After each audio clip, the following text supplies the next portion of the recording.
Peggy 18. In this playthrough, we try a more direct approach of the Golden Cat mission.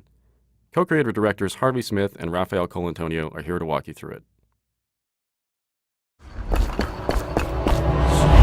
Okay, so this time the player has done a different sequence leading through the streets leading up to the Golden Cat, and it has come in through the rooftops.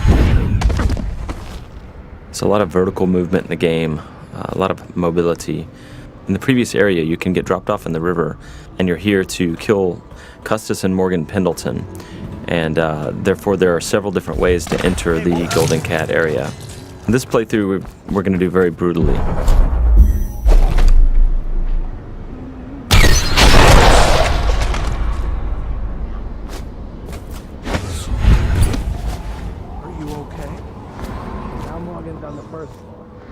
Need to get the men in position. The Ivory Room. All I can tell you is it's very heavily soundproofed. I'll leave the rest to your imagination. Custis is easier to manage. Some night you just... Why would anyone pay for that? Rats, plague, elixir, bunch of crap. Huh?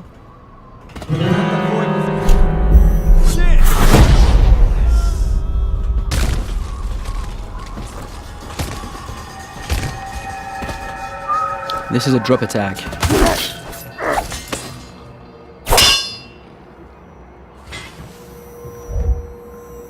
Talk to that nice girl again. The one I told you about.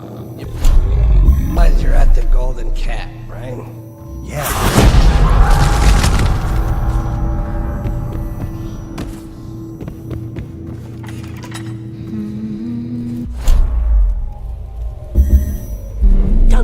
The Pendletons are here. They're supposed to be on duty. How? They're supposed to be on guard. Obviously, playing this way has got consequences. Some of them is that we track the number of death and innocents that the player kill, and this derives the ending, but also derives some of the little story beats all along the game. And besides, playing this way is actually very consuming in terms of resource.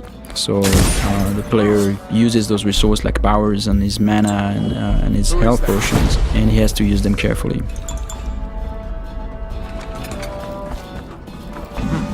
Might be worth checking out.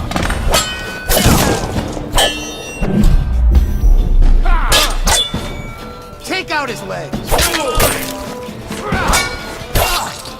So here the player stopped time just before the guards have fired their pistols, and he's planting a spring razor there. When time resumes, it will kill them both.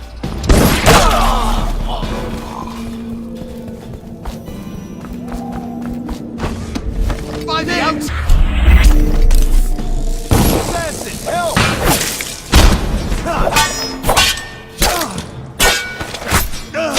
The game's combat with the sword, the melee combat, involves blocking and counterattacks if the blocking is timed correctly.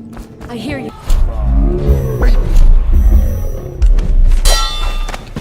I'm a... I'll have you whipped and put to work in the...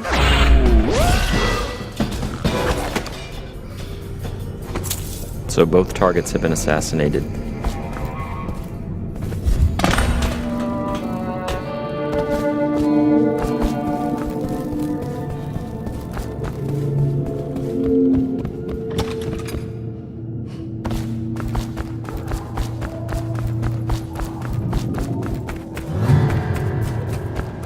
Huh?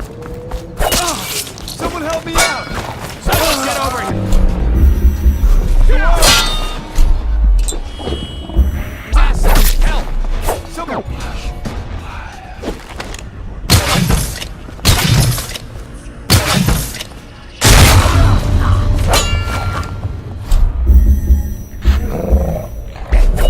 The player's summoning rats.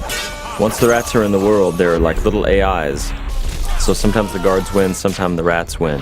And here the player has possessed one of his own rats and is now getting away.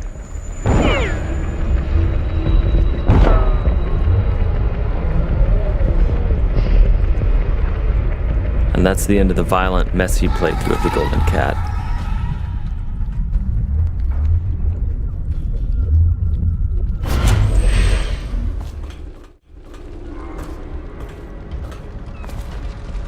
So this is a very different area. The previous area with posh and pretty, this is like desolated, abandoned. This is actually the area where there are weepers. It's called the flooded district. And there are those tall boys here that are preventing the weepers. The weepers are the plague-infected people.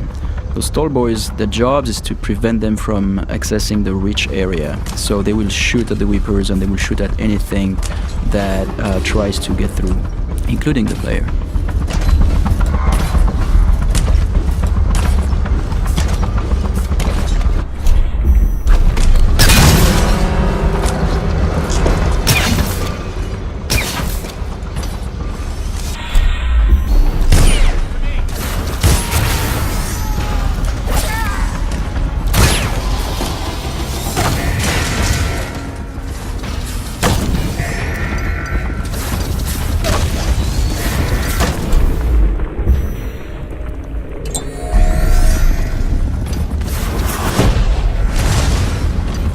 Here we're using Wind Blast to bounce back the arrows at the tall boys.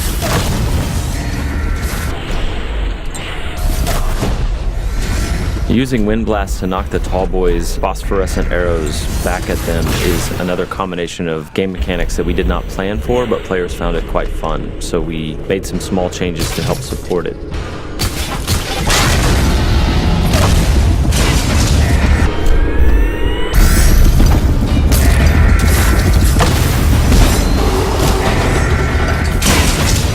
These Stiltwalker guards, the tall boys as they're called, have vulnerable tanks of whale oil on their backs that they use for their incendiary arrows. And so periodically the player is shooting at those tanks, stopping time, trying to get behind them. The shields all around them are actual breakable wooden shields, so they absorb some of the player's shots, but periodically the player breaks one of them off. Here the player just possessed a tall boy and he's going to escape the area through those wall of lights here via tall boy. So the wall of light is a Tesla-like security device that's a powerful electrical field. And the guards at the beginning of their shift are attuned to it so they can walk through it, but the player cannot unless he hacks it.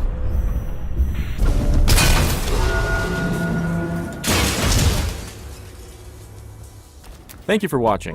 For an alternate approach, check out youtube.com/Dishonored or Dishonored.com.